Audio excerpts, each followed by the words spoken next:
아침입니다. 아침엔 매일경제 여러분의 뉴스 드라이버 민지숙입니다. 쏟아지는 신문 속 시원하게 길을 보여드립니다. 3월 17일 화요일 벌써 8시가 지났네요. 출발해 보겠습니다.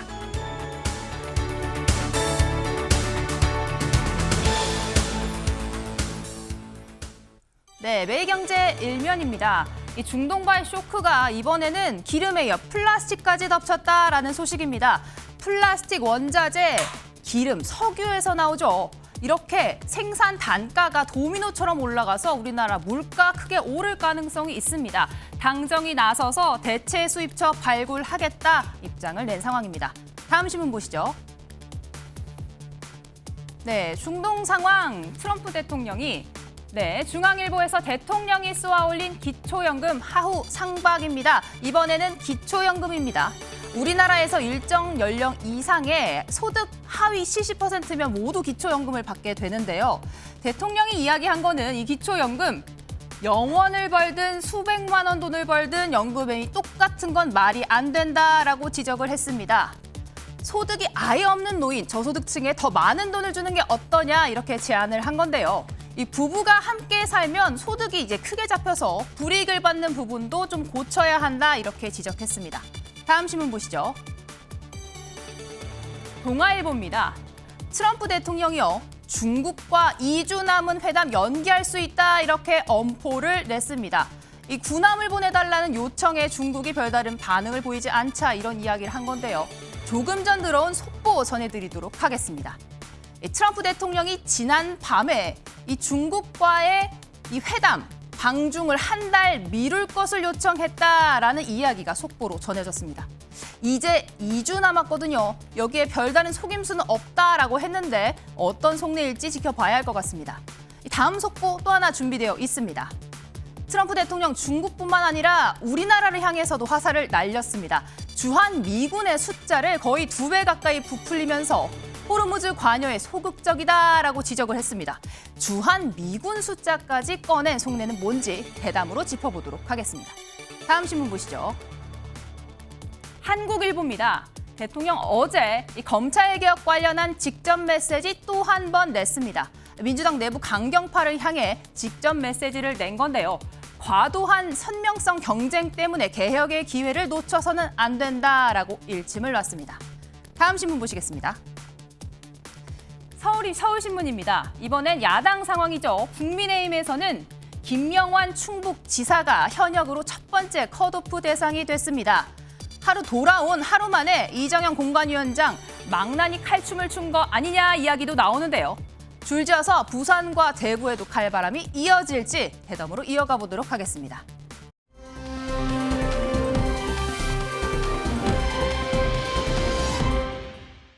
어제 K-팝 데몬 헌터스 이관왕의 영광을 얻었습니다. 여기 보시면 지금 레오나르도 디카프리오 유명 배우가 앉아 있는데요.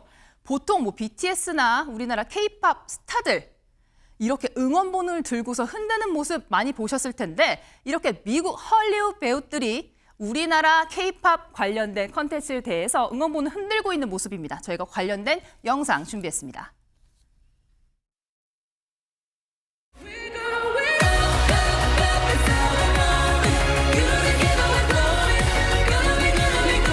And the Oscar goes to K-pop Demon Hunter. For those of you who look like me, I'm so sorry that it took us so long to see us in a movie like this. This is for Korea and for Koreans everywhere. And I realized the song, this award is not about success, it's about resilience. You know, people made fun of me liking K-pop, but now everyone's singing our song. 네, K-팝 데몬 헌터스 장편 애니메이션상과 주제가상 이관왕의 영광을 누렸는데요. K-팝 응원봉을 흔드는 모습이 인상적이었고 조금 전 매기강 감독이 자기와 닮은 모습을 한 동양인 여성을 주제로 한 이런 컨텐츠를 만들게 된 거에 대해 이야기를 했는데 다음 세대는 기다릴 필요가 없을 것이다 이렇게 이야기한 부분이 눈에 띄었습니다. 네, 유튜브를 통해서 아침엔 매일경제 함께 보고 계시는 분들 많으실 텐데요. 이 방송 중에 조금 설명이 더 필요하다 싶은 부분이 있으면 질문 남겨주시면 바로 답변해 드리도록 하겠습니다. 아침의 매경제 오늘 첫 번째 키워드 시작해 보겠습니다.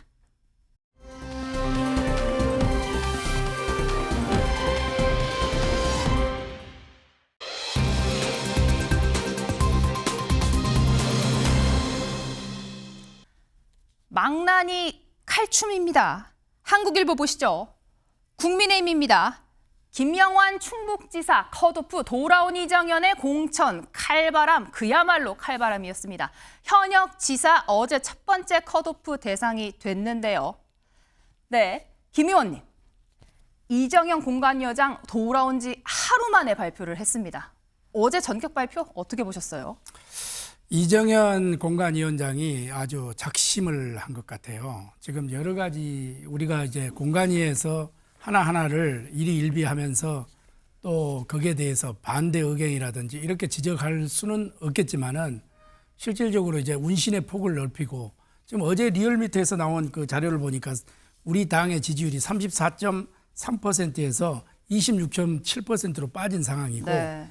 김영환 지금 도지사에 대해서 굉장히 좀 앞뒤로 여러 가지 지금 얘기가 많이 돌고 있습니다.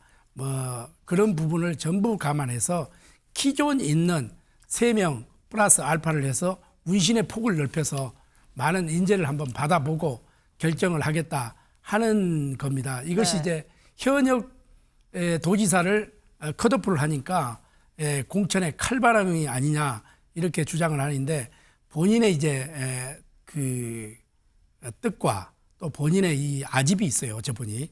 그래서 자기 주장대로 끌고 가는 그런 특성을 가지고 있기 때문에 우리가 네. 이제 좀 지켜봐야 되는데 여기에서 지금 오늘 김영환 도지사가 오늘 10시에 기자회견을 한다고 하니까 수용을 할지 아니면은 재심 청구를 할지 또 다시 뭐 법적으로 뭐 이런 말까지 나오기 때문에 한번 지켜보고 이야기하는 것이 맞지 않나 이렇게 생각을 하는데 다만 공천이라는 것은 누가 봐도 공정성이 있어야 되고 누가 봐도 이해가 갈 수 있는 이런 것이 아니겠습니까? 그리고 충북 도민의 그런 이야기도 한번 들어봐야 되기 때문에 네. 한번 지켜보고 이야기를 하는 것이 타당하다 이렇게 하는 거고 다시 뭐 이정현 의원장이 공천 칼바람으로 이렇게 해서 오히려 뉴스 메이커는 된 입장입니다. 예. 흥행은 됐다라고 이야기를 했는데요. 어제 이정현 위원장 이야기와 이 갑자기 찾아온 김영환 지사 이야기 직접 듣고 오시죠. 국민의힘 공천관리위원회는 충북도지사 후보 공천과 관련해서 많은 논의 끝에 현 충북도지사를 이번 공천 대상에서 제외하고 기존 신청자 외에 추가 공천 접수를 받아서 최종 결정하기로 하였습니다. 이 결단은 충북 하나로 끝나지 않을 것입니다. 충북에서 시작된 이 결단이 국민의힘을 다시 태어나게 하는 출발점이 되도록 하겠습니다. 내일 하죠. 내일. 네? 내일. 내일 한 말씀만 좀 해주시면. 아니, 내일 할게. 내일.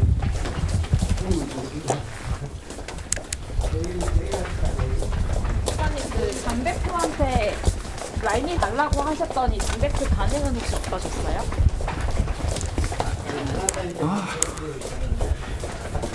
페이스북에 올리실 것만 한 말씀만 좀 해주시면. 지사님 오늘 포도부 관련해서 신정한 말씀 부탁드립니다. 내일 10시에 다 정리해서 말씀드릴게요. 네, 내일 10시면 오늘입니다. 한 2시간 뒤에 입장을 낸다고 했는데요. 이 의원님. 네. 어제 김영환 지사 갑자기 발표를 듣고선 일정 다 취소하고 국회 왔습니다. 방금 영상 보신 것처럼 저렇게 취재진을 계속 피해 다녔거든요. 페북에는 메시지를 올렸어요. 왜 저랬을까요? 글쎄요, 황당했겠죠. 본인은 전혀 예상하지 못했던 그 결과가 나왔고 이게 혁신 공천이라는 이름으로 지금 진행이 됐단 말입니다. 장동혁 당 대표가 정권을 드릴 테니 혁신 공천을 해달라 이렇게 이정현 공천관리위원장에게 얘기를 했다고 하는데 확실하게 어제 그 결과는 이정현 공천관리위원장이 자신이 칼자루를 쥐고 있다는 것을 명확하게 보여준 것이다. 그렇지만 그게 네. 혁신인지는 글쎄, 네, 좀 더 지켜봐야 될 것 같고요. 네. 이 충북뿐만 아니라 부산이나 대구, 뭐 또 경북의 상황을 보면 혁신이 아닌 것 같고요. 제가 봤을 때는 이정현 공천관리위원장이 자기 마음대로 하는 것 같습니다. 네.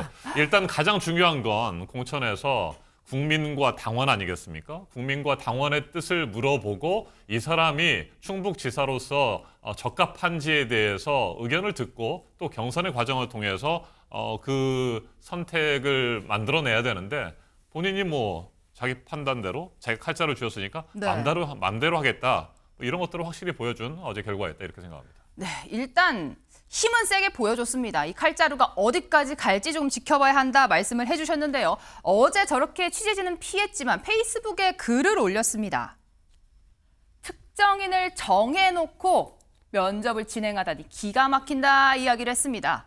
특정인이라고 이야기를 했거든요, 김 의원님.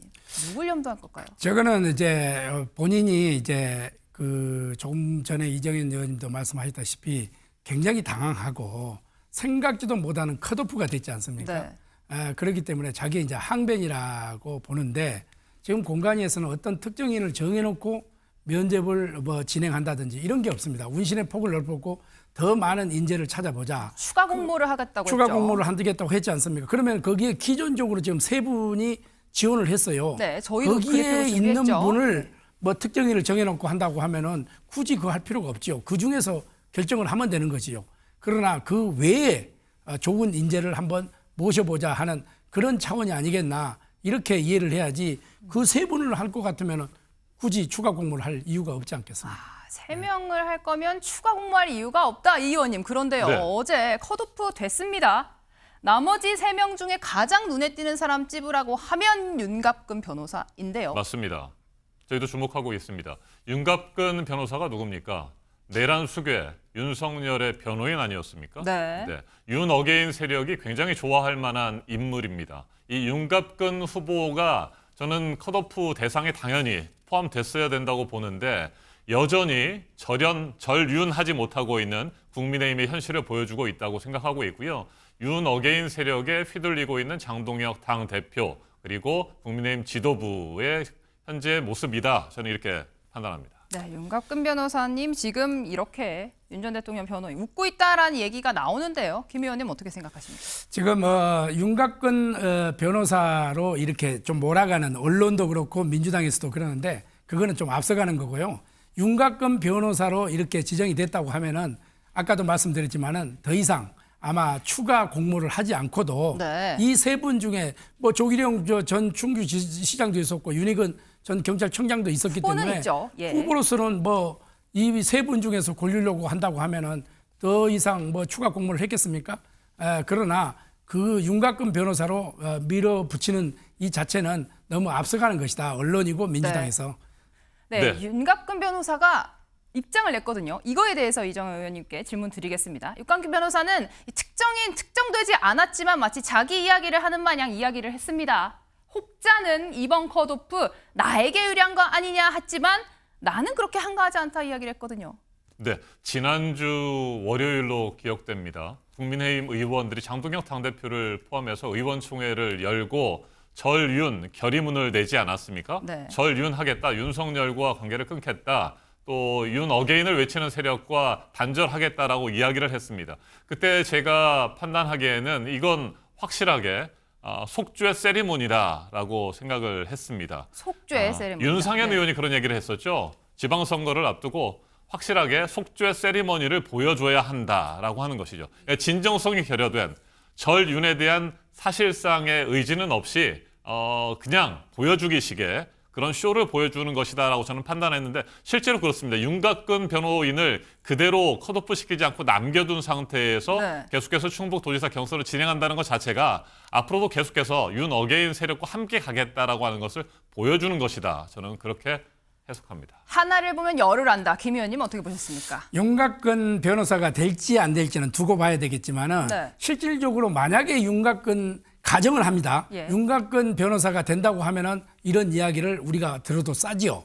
그런데 결과를 한번 지켜보십시다. 앞으로 이 변화하는 모습이 과연 우리 당이 어디로 갈 것이냐, 과거에 머물릴 것이냐, 미래로 갈 것이냐. 우리 당의 방침은 네. 미래로 확실히 나아가는 그런 과정이다. 이렇게 생각을 하시면 될 것 같아요. 네, 그런데 예. 충북도지사 경선뿐만 아니라 현재 대구시장 경선을 놓고도 뒤에도 윤 이야기가 어게인 준비돼 세력과 있긴 관련된 합니다. 이야기들이 네. 있지 않습니까? 이진숙 전 방통위원장이 지금 유튜버 고성국 씨와 같이 돌아다니고 있습니다. 고성국 씨가 누굽니까? 극우 세력, 또 윤 어게인 세력 아닙니까? 네. 방금 말씀해주신 대구시장도 지금 뜨겁습니다. 주호영 의원이요 어제 한 인터뷰에 나와서 이런 이야기를 했거든요. 직접 듣고 오시죠. 대구 선거도 망치고 아주 민주당에 대구시장을 상납하려고 작정한 사람들 같아요. 컷오프라 하면 경선 본선에 올릴 자격이 안 된다든지 인원이 많은데 지지율이 너무 낮게 나와서 안 된다든지 이런 네. 경우에 컷오프지 마음대로 컷오프할 수 있는 게 아니거든요. 네. 우리 당은 공관위원장만 되면 왜 사람들이 저렇게 돌변하는지 모르겠어요. 그러면 당의 중지는 다 필요 없나요? 당의 중지는 다 필요 없냐. 지금 주호영 의원 굉장히 날을 세웠거든요. 김 의원님 이렇게 총대를 맨 이유 뭐라고 생각하십니까? 지금 우리 주호영 의원께서 저렇게 지금 흥분하고 네. 그럴만해요. 왜냐하면은 주호영 의원도 우리 당의 보배예요. 지금 육선까지 오면서 당의 뭐 산전수전 공중전까지 다 겪은 분이고 나름대로의 당에 대해서 큰 기여를 했다고 봅니다. 그러나 다만 다선이라고 해서 컷오프를 한다? 이것은 과연 우리 대구 시민들의 그 눈높이에 맞느냐 안 맞느냐 그거를 이야기하는 것 같아요. 네. 그래서 이 공천이라는 것은 공정이 최우선 아니겠습니까? 그리고 대구 시민들, 우리 대한민국 국민들의 의견이 어디에 있느냐 이것을 투명하게 정정당당하게 정당하게 하는 것이 맞다 이렇게 생각을 해서 저는 이 대구의 그 민심 우리 당원들의 민심을 듣고 네. 결정을 해도 된다. 다만 지금 현재 논의의 과정인 것 같아요. 누구 네. 특정하게 한다는 게 아니고 논의의 과정이 언론에 흘러나가서 이렇게 된 것 같은데 한번 이 상황을 한번 지켜보시죠. 뭐. 네, 예. 지금 중진 전원 컷오프 구상이죠. 말씀하신 대로 아직 구산 단계입니다. 그럼에도 대구 발칵 뒤집힌 게 이진숙 내력 꽂기 안 된다 이야기가 나오거든요. 이 의원님. 네. 이유 있는 항변을 저는 주호영 의원께서 하셨다고 생각합니다. 공천은 기본적으로 명확한 기준과 원칙이 있어야 됩니다. 네. 현역 의원들, 중진 의원들을 컷오프 시킨다거나 탈락시킨다고 한다면 그 이유가 있어야 되는 것 아니겠습니까?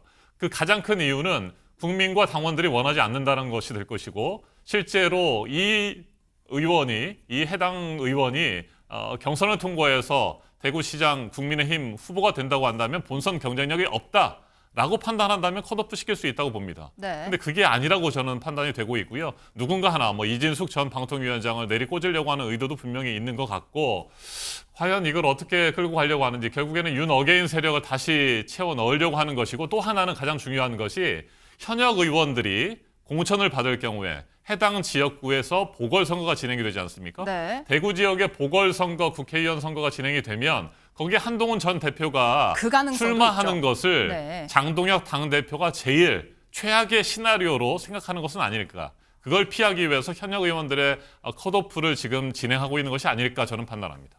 어떻게 보셨어요? 예, 저는 이진숙 그 전 방통위원장을 내리꽂기 위한 전략이 아니냐 이러는데 저 개인적으로 물으면은 저는 이진숙 전 방통위원장은 네. 이 대구시장보다 오히려 국회의원직에 맞다. 저는 이렇게 생각합니다. 체급을 저한테 자문을 높여라. 구하면은 예. 당신은 국회의원에 한번 도전해봐라. 이렇게 권하고 싶어요. 그런데 지금 현재 그 자리에 한동훈을 꼽는다? 네. 한동훈은 대구에 생각이 없어요. 제가 볼 때는 한동훈 전 대표는 부산을 지금 저울질을 하고 있는 거지 대구는 상상도 하지 않고 있어요. 그러면은 왜 대구 서문시장을 갔느냐? 네. 대구 부산 구포시장 가기 위한 하나의 자기의 이제 민심을 탐방을 해봤지 않겠어요? 이런 측면이지 여기서 이진숙을 갖다 꼽는다? 그거는 좀 앞서가는 김 의원님. 네. 저는 발언이다 이렇게 생각을 합니다. 뭔가 선거를 앞두고 너무 서로 앞서간 게 아니냐 이야기를 해주셨는데요. 이진숙 전 방통위원장 현재 선거운동 굉장히 열심히 하고 있습니다. 바로 이 사람과 함께인데요. 영상 준비했습니다. 예. 응원해 주시는 분들이 참 많습니다. 아, 그래. 여기가 동성로 입구네요? 아주 오래 전부터 써오던 곳이고요. 그래. 오랜만에 잘 살았어 좀. 뭘 살살해? 활력 세게 해야지. 안녕하세요. 예, 어제 인사드렸는데 오늘 또 왔습니다. 이 대구시장으로 열심히 하도록 좀 응원해 주시고 대구 민심이 한마디로 말씀을 드리면 네. 좀 바꿔라. 지금까지는 안 된다. 실험은 끝났다. 네, 이정현 의원님. 네. 반대당 이야기긴 하지만요. 저렇게 고성국 TV, 고성국 씨와 함께 선거운동하는 거 국민의힘에 득이 될까요? 실이 될까요? 저는 득실을 따지기 전에 절대 있을 수 없는 일이라고 생각합니다. 네. 앞서 말씀드린 것처럼 절윤 결의문을 발표하지 않았습니까? 절윤 결의문이 진정성 있게 국민들과 국민의힘 당원들에게 전달되려고 한다면 실천이 뒤따라야 한다.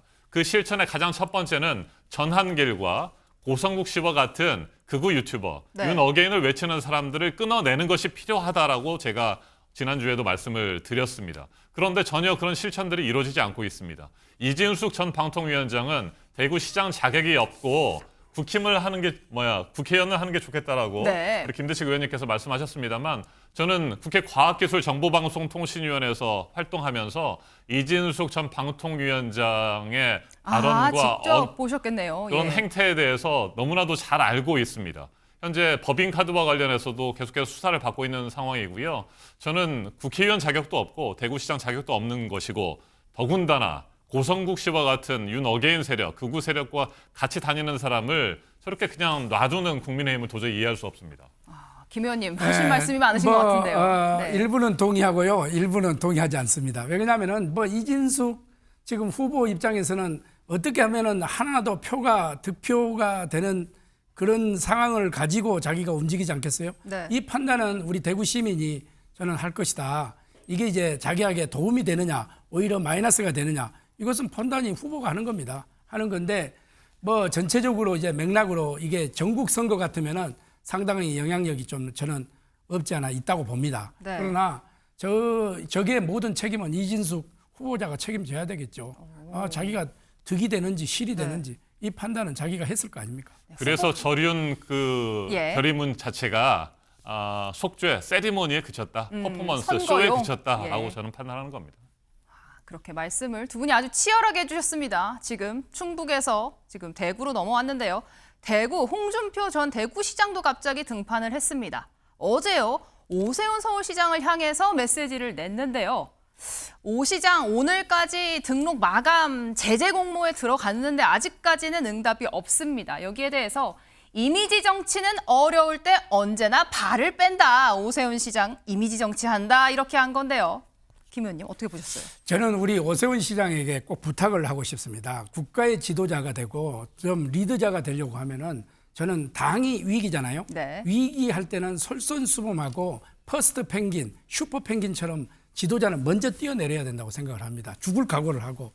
그런 점에서 이러한 조건을 달고 이렇게 해야 내가 한번 생각해 보겠다. 우리가 1차, 2차까지 기회를 줬지 않습니까? 예. 그러면은 과감한 결단을 내려야죠. 여기에서 간보기를 한다든지 자기가 있던 자기에게 유불리가 어떤 상황이 된다든지 이래서는 안 된다고 생각을 해요. 저는 우리가 3번째 기회까지 줬기 때문에 마지막 오늘 이제 저녁까지 접수가 마감인데 저는 오 시장에 크나큰 결단을 내려야 된다 이렇게 생각을 합니다. 네. 우리 이제 홍준표 전 대표께서는 여러 가지 이제 당에 대한 걱정, 네. 우리가 또 우리 당의 당 대표도 걱정인가요? 했고, 네. 당 대표도 했고, 그리고 대선 후보까지 하셨지 않습니까?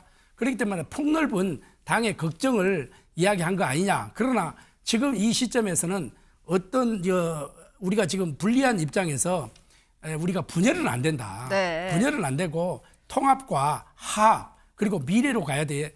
대도 지금 민주당에게 이 선거에서 이길까 말까 할 이런 예. 입장인데 오로지 단 하나로 뭉쳐서 나아가야 된다 이렇게 생각을 합니다. 예. 네, 저 그래픽 조금 전에 나왔던 거 한번 보여주실까요? 지금 김 의원님께서 크게 봤을 때 오세훈 시장 통합을 위해 나와달라 얘기를 하셨는데 그리고 홍준표 시장도 당이 걱정돼서 얘기를 한 거다 하셨는데 어제는요. 오 시장이 전에 고민정 의원에게도 졌던 이야기를 꺼낸 게 사실 도움이 될지 모르겠어요, 이 의원님. 네, 고민정 의원이 제 바로 옆에 지역구 있는 광진을이고요. 제가 예. 광진갑입니다. 저는 홍준표 전 대구시장이 정치를 완전히 떠나시겠다고 해서 정말 관심을 크신 줄 알았는데 전혀 그렇지 않으신 것 같습니다. 그런데 홍준표 전 대구시장의 저는 평가가 내부자 평가로서 아주 정확하다고 판단합니다. 오세훈 서울시장은 이미 무상급식 문제와 네. 관련해서 서울시장 자리를 박차고 나간 분입니다. 그래서 이번에 치러지는 지방선거에서 저는 홍준표 전 대구시장이 얘기한 것처럼 오세훈 서울시장이 이길 자신이 없어 보입니다. 그래서 불출마의 명분을 쌓고 있는 것이고 이번 지방선거에서 국민의힘이 참패를 할 경우 그 다음에 당권을 노리는 것이 아닌가 저는 그렇게 생각하는데 네. 김대식 의원님 그렇게 생각하시지 않습니까? 저는 자유롭게, 네. 여기에서 저거 오세훈 시장이 결단을 내리지 않고 좀 다음을 노린다, 차선책을 노린다. 그러면은 지도자의 이미지를 상실합니다. 우리 당원들과 우리 서울 시민, 대한민국 국민들이 그걸 네. 용납하지 않을 겁니다. 네. 그래서 오세훈 시장은 과감한 결단을 내려줘야 할 시점이다. 정치, 주식은 타이밍 아니겠습니까? 이 타이밍을 잘 맞춰 나가야 된다. 저는 이렇게 예. 생각합니다. 지금 국민일보 보도를 한번 보시면요. 오세훈 서울시장이요. 장동혁 대표에게 이런 제안을 했다라는 보도도 나왔습니다. 바로 이 공동선대위원장 체제를 제안했다라는 건데요. 이선 후퇴가 아니라 혁신선대위 꾸린 다음에 장동혁 대표도 함께 하자라는 거거든요. 이 의원님 이거 가능하다고 보시나요? 네, 저는 국민의힘의 공천 과정을 지켜보면서 앞서 말씀드린 것처럼 당원과 국민은 없다. 그리고 당권 경쟁에만 매몰돼 있다라고 생각하고 있고요. 윤어게인 세력과 계속해서 같이 가고 있다라고 판단을 합니다.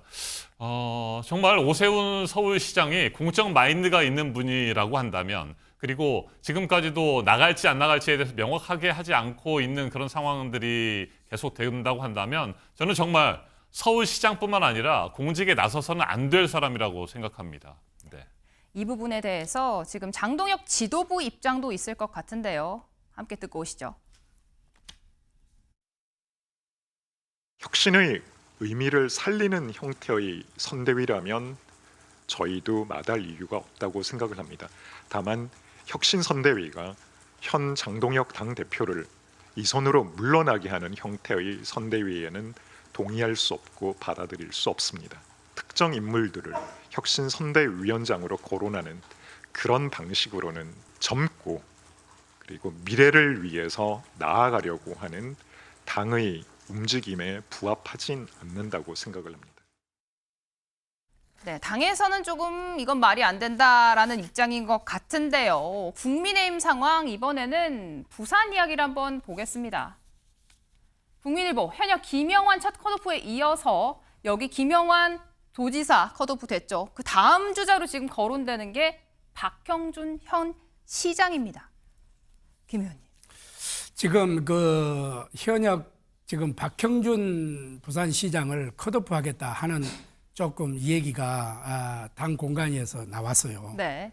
지금 보십시오. 우리 국회의원이 국민의힘 부산에 18명의 국회의원 중에서 17명이 국민의힘입니다. 17명의 국민의힘 국회의원들이 다 경선을 원하고 있고 그리고 지금 현재 박형준 현 시장과 주진우 의원이 지금 후보를 네. 등록했어요. 주진우 의원도 경선을 강력하게 원하고 있습니다. 그런데 지금 공관위원장만 네, 당사자도 이건 원하고 있어요. 이 지금 지역의 지금 정서가 그렇는데 공관위원장만 박형준 컷오프하고 주진우하고 단수한다? 이것은 너무 앞서가는 겁니다. 공관위원장이 현 지금 부산의 사정을 정확하게 읽어야 됩니다. 네. 읽고 지금 현재 필드는 이렇는데 지금 탁상 공론으로 가서는 안 되지 않습니까? 그래서 만약에 공관위원장이 고집을 부려서 가게 된다고 하면은 예. 여기에 또 최고위원회에서 의결을 해야 되지 않겠습니까? 최고위원회에서 또 리젝트 할 수가 있습니다. 네. 이렇게 되면은 네. 서로 공관위와 최고위원회가 또 갈등이 불거지기 때문에 가능한 한 부산 시민 그리고 우리 국회의원들 그리고 후보들의 의견을 듣고 네. 경선으로 가는 게 맞다. 저는 이렇게 생각을 합니다. 경선을 가야 한다. 어제 저희가 그래픽 준비했는데요. 어제 공관위 회의에서 파행되는 일이 있었다고 합니다. 방금 김 의원께서 말씀하신 대로 최고위원들 지도부와는 조금 입장이 다른 상황이거든요. 박형준 시장 컷오프 이야기, 주진우 의원 단수공천 이야기가 나오자 이 자리에 있던 공관위원들, 곽규택, 서지영 의원, 현 지역구죠. 정의용 사무총장 반발하면서 퇴장했다라고 합니다. 그런데 말입니다. 국민일보 한번 다시 보실까요? 이런 반발에도 이정현 공관위원장 물러서지 않았습니다. 취재진에게 이런 이야기를 했는데요. 장동혁 대표는 간섭하지 않겠다고 딱 잘라 이야기했다. 현역들에게 한 이야기 같습니다. 누릴 권력은 다 누리고 매는 피하는 건가? 이렇게 내 방식대로 가겠다 이야기를 했습니다. 그러면서 당을 살릴 경쟁력 있는 인사로 친한계도 가리지 않겠다 이야기했거든요. 이 의원님, 네. 친한계 인사까지 혁신 끌어들일 가능성 있다고 보십니까? 네, 문제가 있는 인물들이 참 많은 것 같습니다. 이정현 공천관리위원장이 컷오프를 이렇게 많이 하는 거 보면 말이죠. 그런데 이게 제대로 된 시대 교체, 세대 교체가 되려면 모든 선거구에 다 적용이 돼야 합니다. 네. 그런데 부산 쪽에서는 3선은 도전하는 현 시장을 컷오프 시키겠다고 하고 있고 또 지금 충북에서도 현 지사를 컷오프 시키는 상태입니다. 예. 그런데 경상북도의 경북도지사 경선 과정을 보면 이미자 3선 의원 그리고 최경환 전 경제부총리 또 김재원 최고위원 이런 분들, 네. 이런 분들이 과연 시대교체, 세대교체의 적임자이냐라고 하면 다른 의견들이 많을 분들인데 이분들에 대해서는 현재 경선을 진행하고 어제 합동 토론회도 열렸단 말입니다. 예. 이래서 국민의힘에 컷오프 되는 분들의 반발이 이어지고 있는 것 같습니다. 원칙이 없는 거죠. 네, 박형준 부산시장이요. 이런 컷오프 상황 이렇게 직접 이야기했습니다. 영상으로 보고 오시죠. 자기가 이 칼을 휘둘렸다는 것을 보여주고 싶어하는 건지 도저히 저는 이해가 안 돼요. 납득이 안 돼요. 망나니 칼춤 추듯이 마구잡이로 혁신 공천을 하면 이번 지방선거 못 이깁니다. 권 위원장이 주진우 의원을 약간 띄운 듯한 그런 발언도 그 언론에서 약간 나왔었는데 저는 그렇게 못 느꼈습니다. 예. 우선은 그 공관위와 당의 결정을 지켜보겠습니다. 지켜보고 그 결과에 따라서 제 입장은 말씀을 드릴게요. 예. 망나니 칼춤이다 이렇게 이야기했거든요. 그러니까 이제 박형준 부산시장 입장에서는 황당하죠. 그래서 오늘 우리 부산 출신 국회의원들의 전체 의견을 모아서 네. 오늘 9시 이 방송 끝나고 30분이네요. 예. 9시에 지금 부산 국회의원들과 당 대표가 면담이 잡혀 있습니다. 어떤 말씀하실 생각이신지. 그래서 지금 현재 부산의 민심이 이렇고 지금 양 후보자들도 경선을 진심으로 원하고 있기 때문에 부산의 민심과 국회의원들의 의견을 공관위에서 들어줘야 된다 하는 것을 확실하게 네. 당대표에게 전할 생각입니다. 경선을 해야 한다. 네. 이 의원님은 어떻게 보셨습니까? 네, 국민의힘 이야기를 오늘 많이 했습니다. 저희 더불어민주당의 이야기를 하면서 마무리하면 좋을 것 같습니다. 저희 더불어민주당은 4가지가 없는 공천, 사무 공천을 진행하고 있습니다. 첫 번째, 억울한 컷오프가 없는 공천입니다. 두 번째는 부적격자 공천은 하지 않겠다는 것입니다. 세 번째는 낙하산 공천은 없을 것입니다. 네.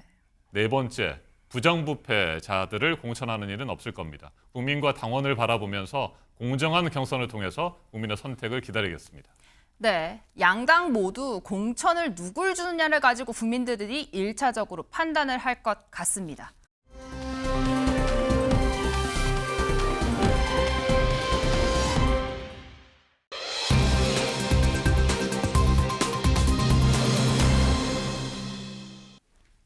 우리가 장동혁입니다. 제가 어제 여의도에 갔는데요. 여의도에 커피차가 있었습니다. 바로 장동혁 국민의힘 대표를 응원하는 커피차가 있었고요. 이곳에 장동혁 대표 지지 집회가 열렸습니다. 어제 오전 10시부터 오후 1시까지요. 중앙 당사 앞에서 있었는데 주최를 보니까 대한민국 자유 유튜브 총연합회였습니다. 이창근 행정관님. 어제 저도 이 현장에 있긴 했었거든요. 꽤 많은 사람들이 모였어요. 왜 모인 겁니까? 결국 뭐 장동혁 대표를 지키겠다 이런 목소리인데요. 그게 과연 일반 국민들, 중도층이 바라보는 시각에서는 어떻게 비칠까 이렇게 묻지 않을 수가 없거든요. 네.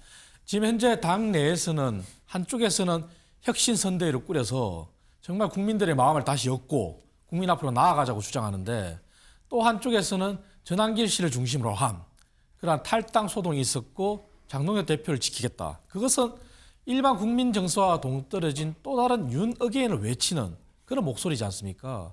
그래서 충돌하는 그러한 양상인데 물론 장동혁 대표를 지키겠다 그리고 장동혁 대표를 위해서 본인들이 희생하겠다는 것도 인정할 수 있어요. 네. 하지만 중요한 것은 선거잖아요. 한쪽만 바라보고 보수 유튜버들이 모든 국민을 대표할 수는 없잖아요.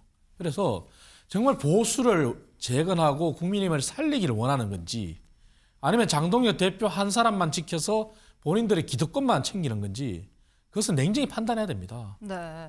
어제요, 사실 좀 아까 이야기 드린 이정현 공관위원장의 사실 첫 컷오프가 있는 중요한 날이었습니다. 같은 시각에 저렇게 당 밖에서 집회가 있었던 걸 김남국 대변인 어떻게 보셨습니까?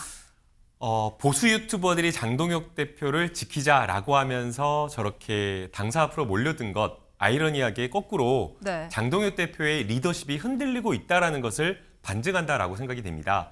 만약 장동혁 대표가 잘하고 있고 지도부에서 리더십을 강력하게 발휘하고 있었다라고 한다면 아마 보수 유튜버들이 저렇게 지키겠다라고 하며 거리로 나서지 않았을 겁니다. 응원이 필요할 일이 없어야 하는데 응원이 필요한 위기 상황이다라는 거죠. 네, 위기 상황을 반증하고 있다라고 생각이 되는데요.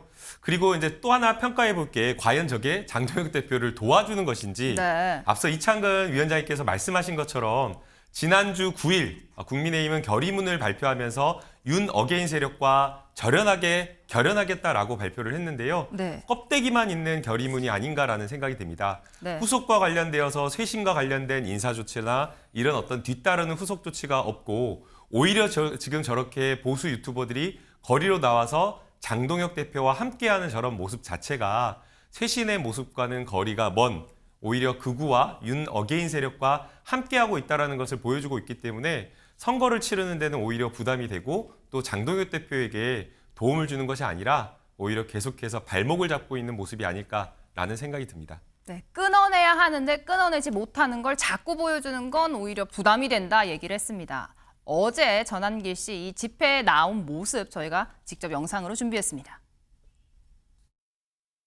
지금 장동혁 대표가 어려운 상황이 있으니까 장동혁 대표를 찍었던 사람으로서 그래도 이럴 때는 도와주는 것이 당연한 어떤 보수 우파의 통큰 차원에서 지지해 주는 게 옳다라고 생각해서 오늘 왔습니다.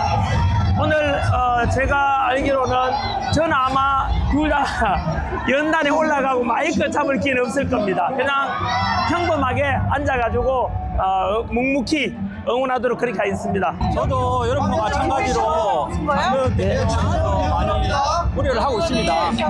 그렇죠. 마지막까지 한 번 더 믿어보고 한번 나와주세요. 집회 행사대로 참여하도록 그렇게 하겠습니다. 시청자 여러분, 재난뉴스 시청자 여러분, 분열되면 안 됩니다. 그리고 김 단장님하고 결정한 것에 대해서 묵묵히 한번 지켜봐 주시기 바랍니다. 화이팅! 네. 자, 우리 함성 5초간 발사! 꼭 조치를 해주시길 바랍니다. 저촉되지 않는 범위 내에서 장동혁이다! 네, 이청근 위원장님, 전한길 씨, 장동혁 대표에 대한 응원 메시지 냈습니다. 그런데 이게 정말 지방선거가 얼마 안 남았거든요. 분열하지 말자라고 했는데 지금 분열의 가장 큰 아이콘이 되고 있거든요. 전한길 씨 저런 발언 어떻게 보셨습니까? 매우 부적절하죠. 그리고 본인이 지금 여전히 망상에 사로잡혀 있는 것이 보수 전체를 대변하고 있다는 이런 인상으로 그런 생각으로 저런 얘기를 하는데 보수는 사실은 내재적으로 개혁에 앞장서는 게 보수예요. 그 얘기는 거꾸로 얘기하면 지금 현재 전한길 씨의 모습은 보수가 아니라 수구예요. 그래서 우리가 극우라 이렇게 칭하잖아요.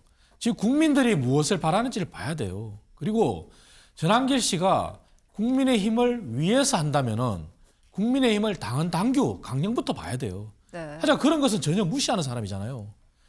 저는 지난번에도 얘기했지만 본인이 탈당한다 했을 때 제발 탈당 좀 하라 그랬어요.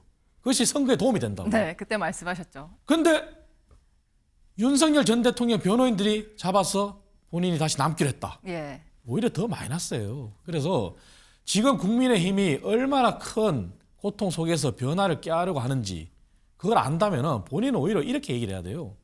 장동열 지키겠다.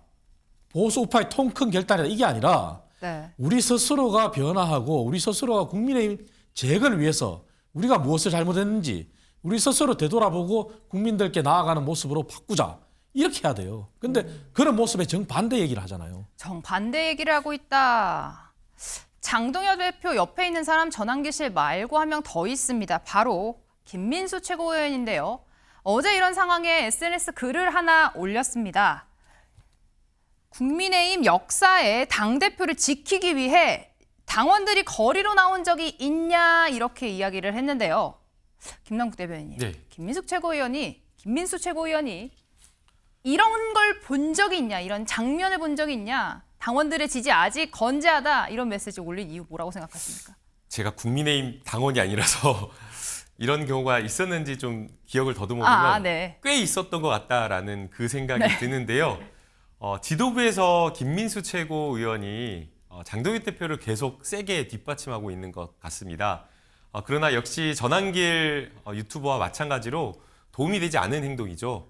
오히려 지금 장동혁 대표는 지도부를 국민의힘 지도부를 어떻게 끌고 갈 것인가에 대한 그런 부분에 있어서 고민을 하면서 이번 선거에 있어서 쇄신 그리고 뭔가 선거 전략을 이렇게 짜야 되는 그 상황인데 네. 자꾸만 장동혁 대표를 극우 유튜버 가까운 곳으로 이렇게 끌고 가고 있기 때문에 이런 어떤 내용 자체가 도움이 되는 것인지 좀 고민을 해봐야 되지 않을까라는 생각이 들고요. 네. 선거가 정말 며칠 남지 않았습니다. 지금 이제 각 당이 선거 슬로건을 지금 만들 때이거든요. 그래서 중앙당을 통해서 각 지역의 맞춤형 공약 그리고 맞춤형 선거 슬로건을 만들어서 전략을 짜고 경선을 끝난 후에 막 이제 선거운동을 뛸 채비를 할 상황인데 네. 지금 저렇게 여전히 윤 어게인으로 국민의힘이 이렇게 하고 있다라고 하는 것 자체는 거의 선거를 포기하는 거나 마찬가지이기 때문에 지금 당장이라도 쇄신선대위 네. 오세훈 시장이 요구하고 있는 그런 쇄신선대위를 꾸려서 선거를 남은 선거라도 좀 치를 수 있는 그 모습이 되었으면 좋겠습니다. 정말 이제 선거가 얼마 안 남았습니다. 이창금 위원장님. 몇십일밖에 남지 않았는데 앞서 저희가 공천 관련 이야기를 한참 했었는데 윤갑근, 이진숙 이런 인물들, 친윤계 인사들 사실 주진우 의원도 관련된 인사 맞거든요. 이런 분들의 공천 앞으로 어떻게 좀 진행이 될 거라고 생각하십니까? 만약에 우려한 대로 현역 자치단체장들을 컷오프시키고 그 사람들을 만들어주기 위한 운동장을 만든다. 네. 과연 국민들이 납득할 수 있을까요? 저 납득하지 못할 거라고 생각해요. 그분들을 참여하는 공정한 경선이 된다와 그랬을 때는 설사 그분들이 이기더라도 절차상의 민주성을 확보했기 때문에 네. 수긍할 수 있어요. 하지만 지금 현재는 절차상의 민주성도 확보하지 못했다고 볼 수 있잖아요. 그래서 그런 부분들을 공간이나 당 지도부가 인지해야 되고요. 네. 지금 국민의힘이 가장 중요한 것은 이겁니다. 왜 당의 노선을 바꿔야 되고 당의 노선을 가지고 투쟁을 하고 내부 논의를 해야 되냐. 이미 윤석열이라는 그러한 이름 하에 특정인의 정당이 됐는데 실패를 했잖아요. 한동훈도 마찬가지잖아요. 지금 또 장동혁이 돼버렸어요. 지금은 특정인의 정당이 되면 안 되거든요. 그래서 국민의힘이 민주성을 확보한 정말 공정한 경선으로 가야 됩니다.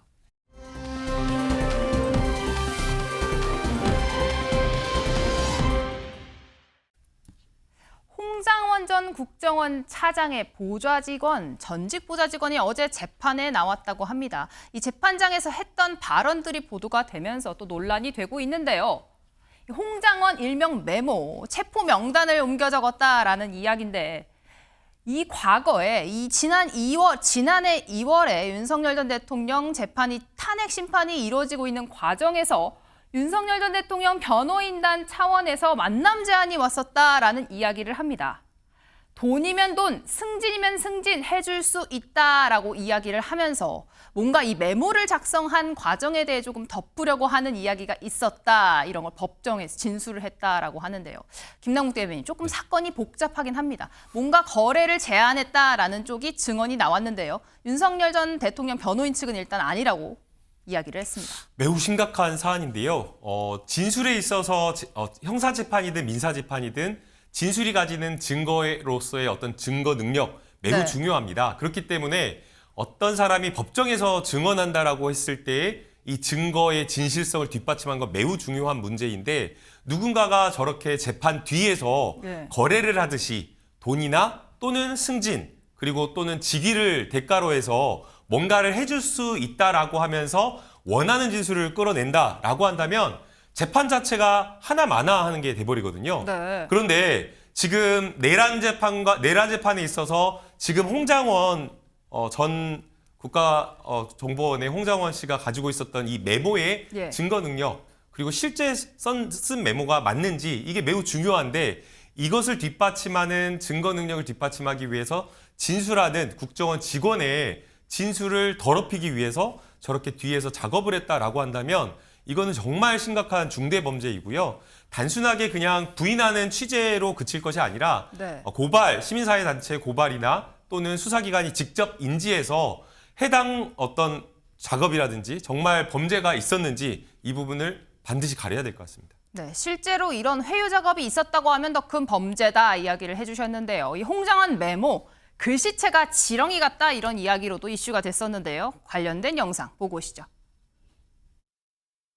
그때 이제 초고라는 게 보면은 그 지렁이 글씨거든요. 이렇게 쭉쭉 이렇게 아라비아 지렁이처럼 돼 있어가지고 그 대학생들이 그거를 막 티도 만들어서 입고 막 그런 정도였는데 그걸 가지고 보좌관을 시켜서 이런 거를 만들었다고 하니 자기가 또 그걸 냈거든요. 지렁이 글씨 같은 걸.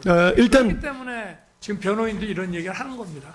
본인이 지금 내가 불러줘서 이렇게 작성하게 한 후에 내가 이렇게 했다. 그거는 진정 성립 자체는 인정된 걸로 봐야 되는 거 아닌가요? 그 지렁이 글씨라는 게 도대체 그걸 가지고 어떻게 저런 문서가 나올 수가 있는지 자기가 초안이라고 초고라고 낸 게 그냥 지렁이에요. 누가 봐도 본인도 알아보기가 어렵게 그렇게. 저는 왜 이렇게 흥분하시는지 이유를 모르겠는데 흥분하는 게 아니고 아까 제가 말씀드린 게 그래서 보좌관 반대 신문 해보시고 필요하면은 보좌관 증인으로 뭐 신청을 하시거나 그러면 되죠. 아니 기사도 예. 많이 나서 예. 홍장원 지렁이 이렇게 치시면은 본인이 낸 초고가 다 뜹니다. 네. 아유 저희가 이거 다 증거에 의해서 증거에 의해서 하는 거죠 뭐죠. 네, 이창근 위원장 지금 지렁이 글씨체다 알아볼 수가 없는데 이게 진짜냐 윤석열 측에선 이야기를 하고 있는데요. 여기에 이 메모를 정리한 직원은요 구체적으로 이야기를 했습니다. 14명의 이름이 흘려 적은 메모지에 적혀 있었다. 근데 윤석열 대통령은 지금 전 대통령은 지렁이 글씨여서 못 알아볼 거다 이야기를 했는데 특검이 그걸 질문을 했어요. 그 글씨체인 걸 어떻게 아냐? 평소에 보고서를 작성할 때 봤기 때문에 알 수 있다 이야기를 했거든요. 이 정도면 맞는 거 아닙니까? 맞죠. 그리고 앞서 영상에서 봤다시피 사실 홍장원 전 차장의 메모지가 스모킹 건이 됐잖아요. 예. 그래서 윤석열 전 대통령 변호인단이나 윤석열 전 대통령은 그것을 어떻게든 증거 채택이나 증거의 효용이 없다는 것을 입증하려고 노력을 했잖아요. 하지만 이미 재판부에서 증거로 인정이 됐어요. 그리고 그게 설사 지렁이체였고 그다음에 필체가 정확하게 바뀌어서 했다 하더라도 인정이 된다고 했잖아요. 근데 여전히 저 부분을 부정하고 그리고 오늘 밝혀진 것처럼 본인들이 스스로 그런 걸 은폐하기 위해서 새로운 시도, 회유를 하는 그것까지 다 드러난 이상 더 이상 도망갈 데는 없어요. 본인들이 그렇게 하면 할수록 이러한 보좌관의 진술, 더 구체적인 게 앞으로 저는 더 정확하게 나올 거라고 봐요. 예. 네. 보좌관이 법정에서 진술을 구체적으로 했습니다. 돈이면 돈, 승진이면 승진, 아까도 얘기를 했지만 줄 수 있는 게 있나요? 승진이라고 하면은 사실 좀 윤석열 전 대통령 측에서는 줄 수 있는 게 없는 상황 아닙니까? 승진을 한다라고 한다면 인사권자 혹은 인사권자에게 영향을 미칠 수 있는 위치에 있어야 되는데 윤석열 대통령 지금 사실 구속되어 있기 때문에 지금 정부에 영향을 미친다라는 것 자체를 상상하기가 어렵고요. 네. 그리고 이제 정말 저게 가능한지 안 하는지 이런 걸 떠나서 저런 협박이나 회유 이런 것 자체가 중대범죄가 될 수 있습니다. 그리고 더 나아가서 만약 저런 어떤 접촉을 변호사가 했다라고 한다면 네. 변호사법 위반, 변호사 윤리 위반이 또 될 수 있기 때문에 예. 이런 부분은 그냥 단순하게 저희가 회유가 있었다라고 해서 넘어갈 수는 없을 것 같고요. 앞서 이야기한 것처럼 수사가 뒤따라야 되지 않을까 생각이 됩니다. 네. 변호사시기 때문에 법적으로 문제되는 부분 정확하게 짚어주셨습니다.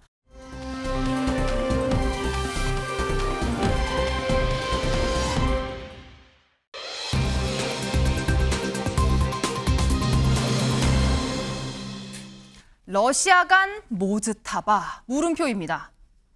하메네이 모즈타바 살아있는지 죽었는지도 관심인데요. 이번에는 러시아에 가 있다라는 소식이 들어왔습니다. 중앙일보입니다. 이란의 최고 지도자 모즈타바 러시아 후송됐다라는 설이 공개가 됐습니다. 긴급 수술을 마친 뒤에 지금 푸틴 관저에 입원해 있다라는 이야기가 나왔는데요. 앞서 트럼프 대통령은 모즈타바 하메네이에 대해 이런 이야기했습니다. 직접 듣고 오시죠. A lot of people are saying that he's badly disfigured. They're saying that he lost his leg, the one leg, and he's been hurt very badly. Other people are saying he's dead. Nobody's saying he's 100% healthy, and he hasn't spoken because the Ayatollah would sit. 네, 트럼프 대통령은요, 지금 모즈타바 한쪽 다리, 팔, 부상 이야기를 직접 적어했거든요. 강 교수님, 트럼프 대통령은 저렇게 얘기를 했는데 일각의 보도에 따르면 지금 러시아에 가서 수술을 받았다 이야기가 나오거든요. 뭐가 진실입니까? 글쎄요, 알 수가 없죠. 아무도 모르는데 사실 이번 전쟁의 흐름을 이렇게 보면 개전 초기부터 강력한 이스라엘과 미국의 정보력 그거에 의해서 폭격이 이루어졌고 그래서 하메네이가 폭살을 했고 네. 그 사진까지 확인하고 하메네이가 사망했다 이런 것까지 보여줬던 거에 비하면 전쟁이 진행이 되면서 이제 정보력도 상당히 한계에 온 게 아닌가 예. 그런 것들이 오히려 생각이 들어요. 네. 분명하게 무스타파가 지금 살아있는지 죽어있는지도 모르겠다라고 하는 얘기까지 나올 정도로 그리고 네. 명확하게 확인을 못 해주고 있다. 이런 거가 되다 보니까 당연히 모스크바에 가 있을 수도 있어요. 그런데 이제 이란 입장에서는 이 새로운 지도자가 사실 꼭 나타날 필요는 없거든요. 왜냐하면 원래 이슬람 종교 지도자가 신적인 권위에 있기 때문에 마크 네. 통치나 이런 것들을 옛날부터 한 적도 있습니다. 또 일부 지도자들은 지나치게 종교가 정치에 관여해서 안 된다라는 생각을 갖고 있는 사람들도 있거든요. 그래서 지금은 모호적인 태도를 이란이 보이고 있고 오히려 이스라엘과 미국이 정보의 부재에 시달리고 있지 않나 이런 생각이 오히려 듭니다. 이제는 무력 미사일에서 정보전으로 넘어갔다 이야기를 해주셨습니다. 이게 지금 어젯밤 밤사이에 이제 보도가 나온 건데요. 저희가 이 상황을 조금 그래픽으로 구현을 해봤는데요. 보도에 따르면 지난 12일입니다. 어제 수술을 했다라는 게 아니고요. 지난 12일 밤에 러시아로 이송이 돼서 수술이 됐다라는 보도가 어제 나온 겁니다. 그런데 이 12일 언젠가 생각을 해보면요. 모즈타바 공식 초상화가 처음으로 공개됐고 이 국영방송 아나운서가 성명을 처음으로 읽었던 날입니다. 골판지 패널 합성사진 이때 등장을 했던 게 신정체제라 괜찮다라고 이야기할 수도 있지만요. 실물이 등장하지 않아서 이때부터 사실 사망설이 더 커지기 시작했습니다. 이 과정에서 CNN은 앞서 부상설까지 보도를 했었고요. 김남국 대변인 네. 정말 아리송한 상황입니다. 이 보도에 따르면 성명이 나온 그날 정작 본인은 러시아 가서 수술을 받고 있었다는 거잖아요. 네, 의아한 점이 한둘이 아닌 것 같습니다. 모즈타파가 공식적으로 이란의 지도자가 되었다라고 이렇게 성명을 발표했고 그 이후에 공식적으로 뭔가 나오는 모습을 확인할 수가 없습니다. 네. 저희가 외신이나 국내에서도 여러 보도를 통해서 이상설을 계속해서 제기를 하고 있고 SNS에서는 여러 가지 음모설이 나오고 있고 심지어는 러시아에 후송이 되어서 수술을 받았다라는 이런 보도가 나오고 있거든요. 만약 이렇다라고 한다면 피습을 피해서 뭔가 미국의 어떤 공습이나 피습을 피해서 어떤 안가에서 영상을 촬영을 해서 건재하다라는 것을 보여줄 법도 한데 네. 지금 그러한 영상이나 어떤 그런 모습조차 나오고 있지 않는 상황이기 때문에 실제 어떤 건강에 상당 부분 이상이 있는 것 아니냐 이렇게 의심, 걱정, 추정을 해볼 수밖에 없는 네. 그런 상황인 것 같고요. 결국에는 이런 어떤 러시아의 후송설이 진짜인지 아닌지는 모르겠지만 만약 그걸 사실이다라고 한다면 중동 이란에 러시아의 영향력이 훨씬 더 강해진다라는 것을 조금 더 예. 생각해 볼 수밖에 없고 또 더 나아가서 이란의 현재의 어떤 지도부의 공백 상태, 과연 제대로 이렇게 어떤 신정 체제가 잘 작동하고 있는지 이런 부분에 대한 우려가 생각됩니다. 네, 강 교수님 저도요. 사실 다른 나라가 아니라 러시아기 때문에 조금 주목이 되는 상황인데요.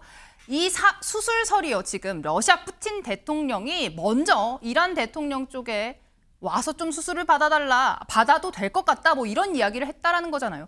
러시아가 모즈타바 이번에 살려준 걸로 뭔가 이번 전쟁에 뛰어드는 것 아니냐 싶은데요. 당연히 러시아는 그런 생각을 하고 있죠. 왜냐하면 미국의 그 소위 초기 공세라든가 이런 걸로 봤을 때는 당초에 트럼프 대통령은 뭐 4일이면 끝난다 그랬다가 4, 6주 이렇게 갔단 말이에요. 그럼 이제 이런 상황을 보면서 뭔가 러시아의 역할이 있을 수 있겠다. 그렇지 않아도 러시아와 중국은 미국을 앞에 놓고는 사실 연합을 하지만 둘이서는 이 지정학적 영향력을 놓고 다투고 있거든요.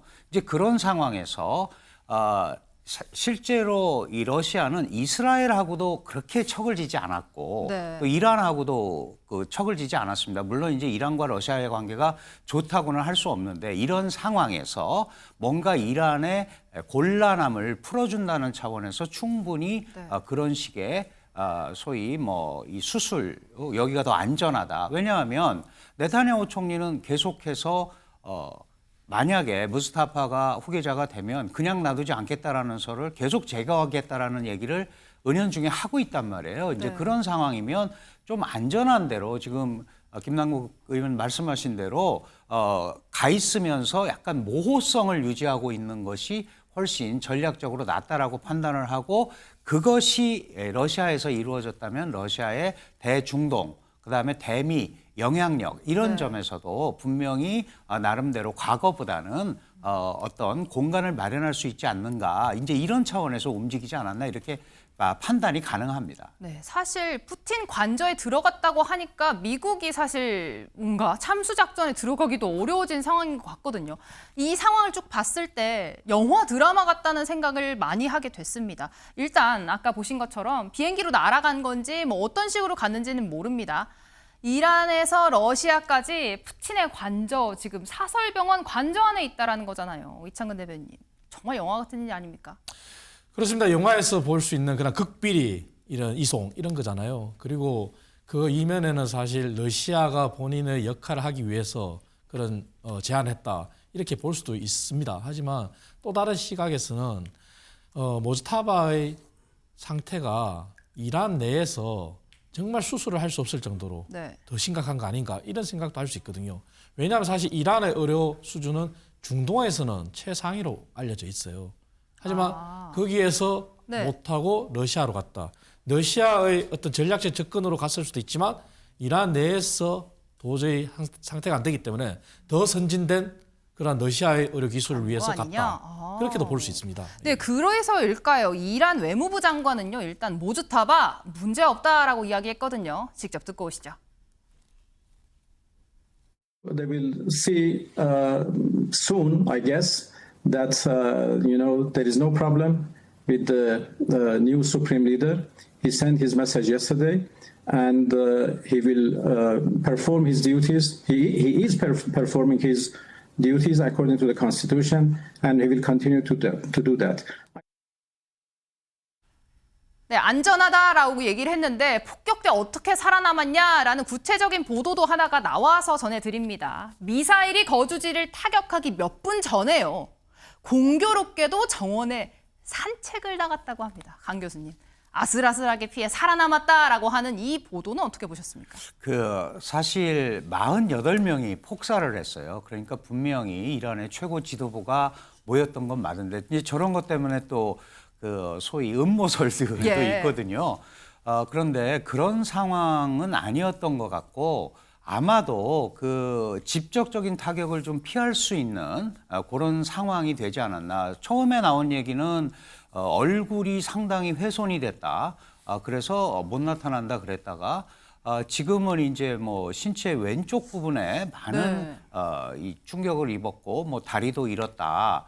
이렇게 얘기를 했는데 지금 보면 어쨌든 생명은 유지하고 있는 것 같아요. 그러면 이제 이란 입장에서 보면 영예로운 투쟁자의 형상 이거를 만드는데 훨씬 유리하잖아요. 실제로 모스타바 같은 경우는 세습을 하는 형태가 돼버린 거죠. 신정국가에서도 그런 세습 이런 거는 하지 않거든요. 게다가 1979년에 그 이슬람 혁명, 이란의 이슬람 혁명이 왕조를 뒤집은 그런 건데 이렇게 됐는데 신정국가에서 다시 세습을 해? 이런 것들을 이런 부상을 당했음에도 국가를 위해서 분투하는 순교 이미지로요? 그런 이미지를 만들면서 이 항전 분위기를 만드는데 오히려 지금 이 무스타파의 이런 상황을 활용하고 있는 것 같다. 네. 이런 생각이 좀 듭니다. 네, 이란 입장에선 이런 여론전을 하고 있는데요. 트럼프 미국 대통령 입장은 어떨까요?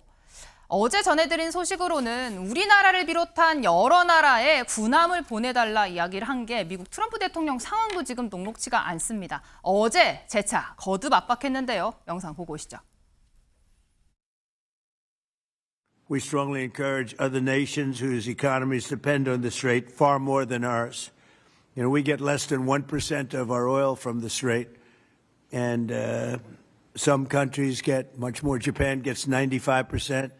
China gets 90%. Many of the Europeans get quite a bit.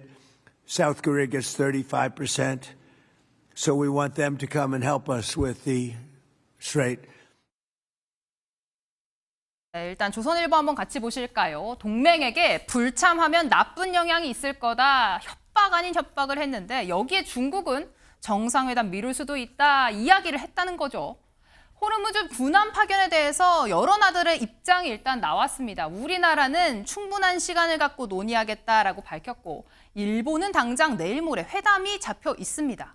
민감한 상황이고 영국과 프랑스, 중국 입장이 각각 나왔습니다. 그런데요, 주목할 만한 게 원래는 5개 나라였는데 7개 나라죠. 이 두 나라 일지 않을지는 모르지만 호주와 독일은 언급이 되지 않았는데도 안 갈 거다 얘기를 했어요. 김남국 대변인이 네. 그만큼 파병 이슈는 각 나라에 굉장히 부담스러운 이슈이기 때문일 거죠.